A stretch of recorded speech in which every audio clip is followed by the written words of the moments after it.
Zach, awful news that our Lamborghinis and Audis are going to get delayed. I know you're looking forward to your R8, and I wanted my new Aventador, but such is life. I got plenty in the garage, the one out back, so you know how I roll. You know, Sal was telling us about that last Thursday. It's rough stuff on the automotive carrier side. This is the carrier update, and of course is brought to you by Powerfleet. I'm here with the one, the only Zach Strickland, the Sultan of Sonar. Zach, what do we have? Yes, on this Tuesday. Tuesday. We have the outbound tender rejection index. The market itself, it's in this slow, we're starting to ease very, very slowly. Once again, we've come out of this Omicron-ish January weirdness that we saw tender rejection rates really up above where we saw them around Christmas and Thanksgiving. So very unusual month that we just went through, but things are starting to kind of get back on track to where they were prior to the holiday season. We're still not quite in line with where we were. We kind of have these little intermittent disruptions, these disruptive events that kind of send us back up a little bit higher than we were before. Not quite reaching those peak levels that we saw last year, 27.87% this time last year. And this was right after we had that big Texas freeze, huge disruption. So this right here is right after that, and that's when everybody started shipping. We had all that demand kind of pent up there. Shippers kind of were caught off guard, and then the network disruptions, carriers were basically frozen out for a few days. Shippers couldn't get into their places either, so they couldn't ship or produce.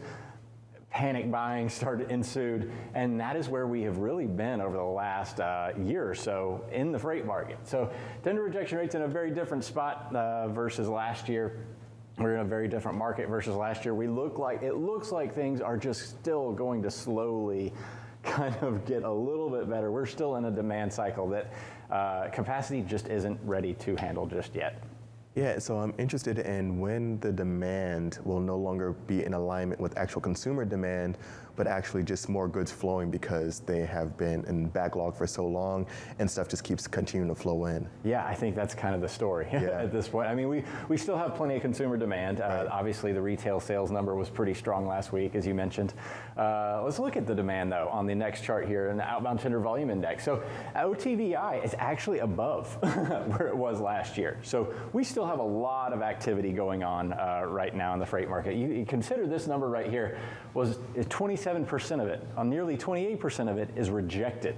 This one just has 18%. So actually the accepted volumes moving through the United States right now, significantly higher than we were this time last year, even though it may feel a little bit easier, maybe. I don't know, some people probably don't agree with that, but it's certainly a lot different environment because we have a little bit more consistency with our carrier coverage. A lot of these are getting covered right now, but at a much higher rate. We talk about this all the time. Contract rates significantly higher than they were, 25, 30% higher than they were in a lot of cases versus this time last year because there's just simply, like we said, more demand than there is capacity, and it persists. And the longer this value stays up here, capacity is still going to take a really long time to get to the level where it can actually cover this. So right now, demand still showing pretty strong, although if you look at this, we have a little bit of a retraction here over the last week. Don't know if this is going to persist because it's February. We typically see a little bit of March seasonality kick in here in the southern tier of the United States. It's hard to determine how much of that, though, is going to show up this year because we really have ignored seasonality for the longest time. Right. If you look at this demand, it kind of shrunk throughout the holiday period. That is actually relatively typical, but we're not driving back up to where we were prior to all this stuff. So for now, looks like the demand cycle is still really strong. It is, and then it's interesting to see how the warehouses are being impacted as well.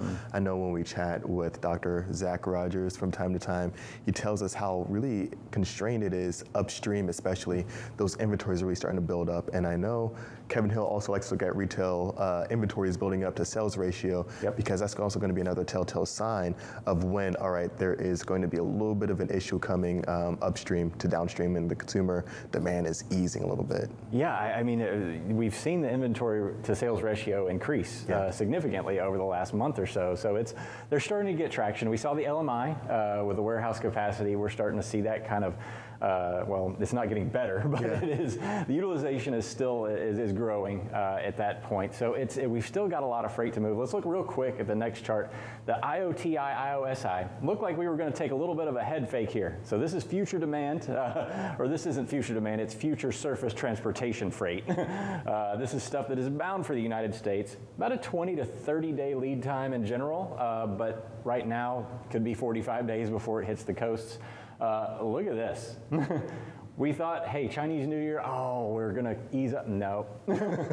Shooting way back up. So this is definitely going to be one to watch here in the next month or so, because all this freight is just future implications into the freight market in terms of keeping that demand number high.